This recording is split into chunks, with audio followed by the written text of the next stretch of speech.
South Africa edge even closer to World Cup qualification with an emphatic 3-0 win away at Lesotho. When I say away at Lesotho, it was in Bloemfontein.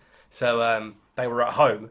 Well, that was the away game. You get what I mean. And the field is a rugby pitch, I think. You could tell it was a rugby field because that grass was shocking. But after about 15, 20 minutes, I think South Africa got wind of how to play on that pitch. The way Lesotho wanted to play on that pitch was by kicking everyone. Honestly, players down, forcing off Mobby after a few minutes, headbands going on players in the second half. What was all that about? It looks like Lesotho was only trying to kick people to win. But South Africa's quality shown through once again, and they're in a great position now, up to 16 points in the group. Of course, the bad news is, I guess, well, not bad news, but not ideal news, is that Benin did beat Zimbabwe by a goal to nil. That puts Benin in quite a decent position now, especially in the race for second, on 11 points in the second spot. And of course, Benin will have a say in whether they go to the playoffs or not.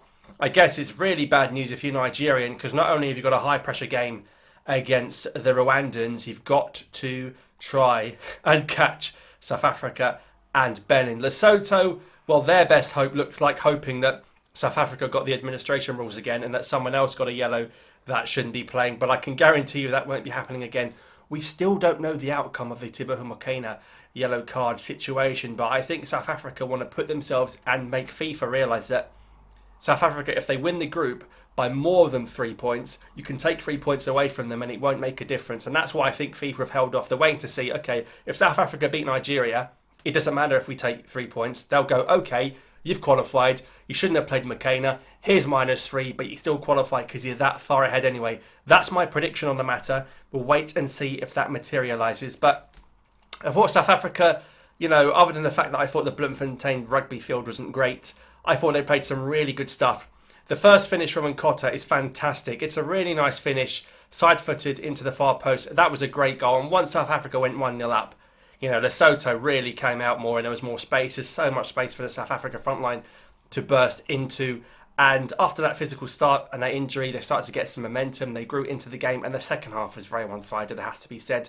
And I've got to say, I hope Molowizane is okay, the guy with the headband. What a terrible head injury. Honestly, it was like South Africa went to war there, and hopefully they're going to patch up their relatively inexperienced defence going into the Nigeria game. They will have an extra day's rest, of course, because they played today, so Nigeria played tomorrow. But of course, he had another clean sheet for the main man in goal, Ronwen Williams. When he's in net, don't expect to concede. Don't put both teams to score, because Ronwen Williams will prevent that from happening.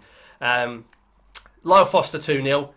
I mean, the goal was not great. It was a ball into the box. Good build-up. The goalkeeper sort of dropped it, kind of landed into the path of Lyle Foster, and he finished it. What a season he's having. He's got a goal in the Premier League already, instead of 2 disallowed in the Premier League this season. Back playing in the Premier League with Burnley, now scoring for the national team. It's a bit fortunate with the goalkeeper spilling it and him finishing, but he's in the right place at the right time, and that's where you want your number 9. If you're not in the right place, you can't score goals. If you don't buy a ticket, you cannot win the raffle. So Lyle Foster on the score sheet.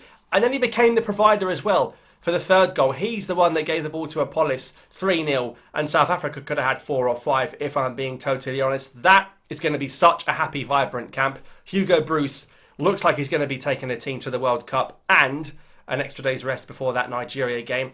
South Africa now, when they host Nigeria next week, that's going to be must-watch television, whether you're South African, whether you're Nigerian, whether you're European, whether you're South American, whether you're Asian. You've got to watch that game. It's going to be absolute fireworks because South Africa could secure their place at the World Cup, and they could also prevent Nigeria from going to the World Cup. So we are very much looking forward to seeing how Lesotho and Benin and Zimbabwe and Nigeria and Rwanda get on in the rest of the group, because South Africa's lead does look very healthy now. So a comprehensive victory. I thought Mokoena, it's quite, a bit of banter that he was playing again after what happened with the whole yellow card situation last time.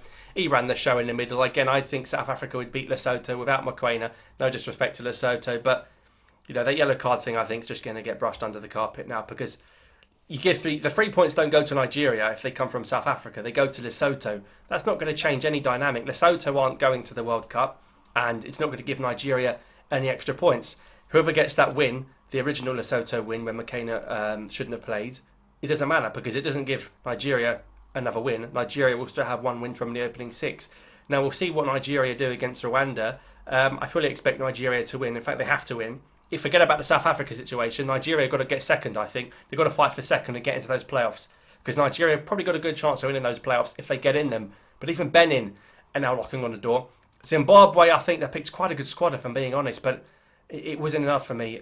Zimbabwe really should have done better. They lose to Benin, who'll be looking to really challenge for the second spot of Nigeria as well, that West African rivalry. But, South Africa will be over the moon with that victory against Lesotho. I didn't think they had to get out of second gear. They've come out of it maybe with 1 or 2 injuries, which could be a cause for concern.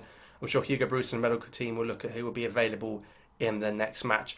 But happy days for South Africa. Are they going to get to the World Cup for the first time since 2010? 16 years when they hosted it, of course. That's a long time ago. But great performance. Let me know your thoughts down below, and on to the big one next week.